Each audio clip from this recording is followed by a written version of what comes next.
peut-être pu observer la semaine dernière que la formule de ce message vidéo a un tantinet changé. On va rester sur cette formule un peu différente.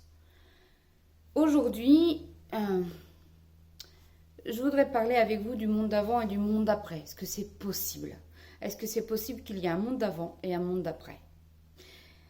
Je l'ai cru au début du confinement. Si je vais faire fouiller dans ma mémoire biblique, alors je vois qu'il y a plusieurs épisodes où précisément il est offert de vivre dans un monde d'après. Je pense à 4 exemples, à commencer par chronologiquement celui du déluge au tout début du livre de la Genèse, celui du déluge où Dieu choisit de passer d'un monde d'avant à un monde d'après, un monde de violence, à un monde d'après où il dit je ne provoquerai plus jamais d'événements aussi violents que ce déluge et aussi destructeurs que ce déluge. Il y a cet autre épisode de l'Ancien Testament qui est aussi un épisode fort connu auquel le cinéma a pu aussi emprunter. C'est l'épisode de la sortie d'Égypte où on passe aussi d'un monde d'avant à un monde d'après. Le monde d'avant, c'est le monde pour les Hébreux, le temps de l'esclavage en Égypte. Et puis le monde d'après, c'est le monde où ce peuple hébreu est libéré de l'esclavage.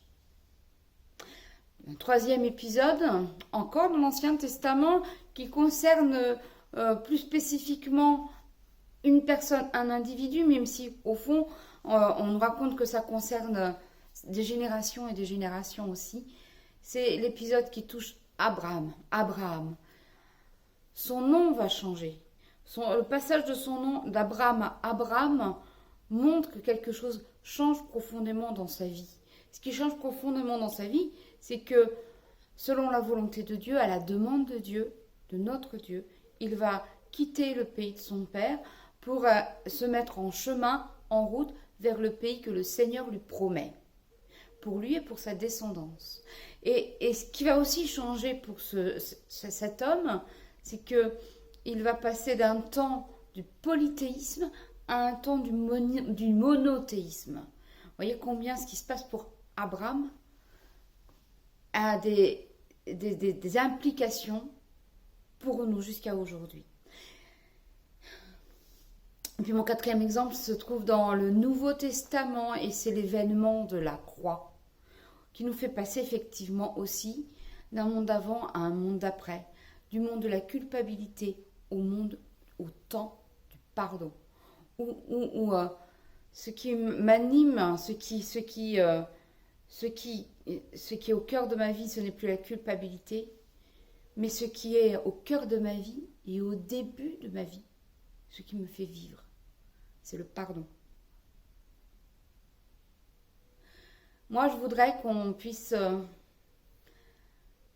se trouver dans un monde sans violence.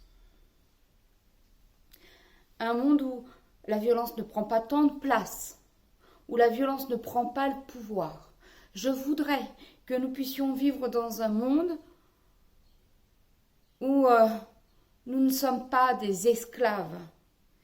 Et il y a encore aujourd'hui tant d'esclavage à subir auxquels nous ne donnons pas le nom d'esclavage, à commencer par celui de l'argent. Je voudrais que nous puissions vivre dans un monde où nous sommes profondément libres. Et profondément libres parce que nous savons que nous sommes d'abord pardonnés. Je ne sais pas si cela est possible. Je le veux. Je sais que nous sommes nombreux à le vouloir. Mais est-ce que nous sommes assez nombreux? Dieu, le Seigneur, encore aujourd'hui, le veut pour nous, comme il le voulait pour le peuple hébreu, comme il le voulait pour Abraham, comme il le voulait pour les hommes au temps de Noé. Le Seigneur, encore aujourd'hui, pour nous, le veut. Il veut un monde où nous sommes en paix les uns avec les autres. Et il veut un monde où nous ne sommes pas prisonniers d'une multitude d'esclavages. Alors, il s'agit peut-être pour nous d'accepter de faire place à la volonté du Seigneur plutôt qu'à celle des hommes et même à la nôtre. Il vient peut-être le temps où il s'agit pour nous de laisser descendre sur nous l'Esprit du Seigneur. Qu'il soit ce qui nous guide, ce qui nous anime et ce qui nous transforme, nous, personnellement. Et le monde dans lequel nous vivons est le monde qui s'annonce. Amen.